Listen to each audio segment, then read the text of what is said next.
Hello everyone, সবাই কেমন আছো? আজকে তোমাদেরকে দেখাবো শীতের ফুলকপি দিয়ে কেমনে করে চিকেন রান্না করি আমি। তাই তো মশলা বেটে অর্ধেক অর্ধেক করে নিব। অর্ধেক মশলা দিয়ে মাংসটা ম্যারিনেট করে রাখবো, আর অর্ধেক মশলাটা রেখে দিব। তো তেলের মধ্যে দিয়ে দিলাম হলুদ আর লবণ। তারপরে আলুটা ভেজে নিব, আর এক এক করে সেদ্ধ করে রাখা ফুলকপিটা সেটাও কিন্তু আমি ভালো করে ভেজে নিব।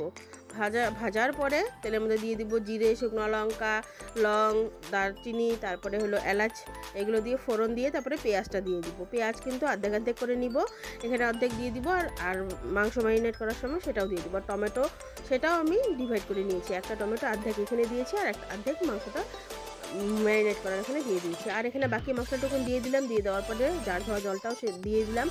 নুন হলুদ দিয়ে দিলাম পরিমাণ মতন, তোমরা তোমাদের স্বাদ মতো দিয়ে দিবে।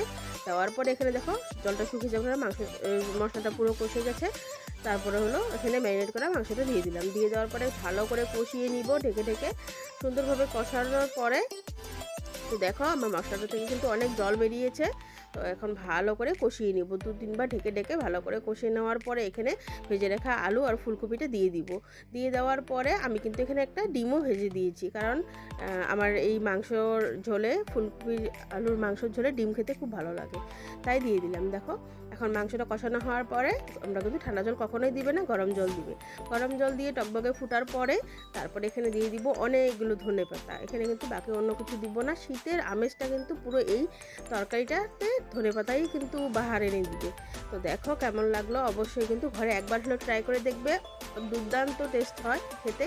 অবশ্যই দেখো, তোমরা কিন্তু দেখে কিন্তু টেরই পাচ্ছ রান্নাটা খুব ভালো হয়েছে, খেতেও অনেক ভালো হয়েছে।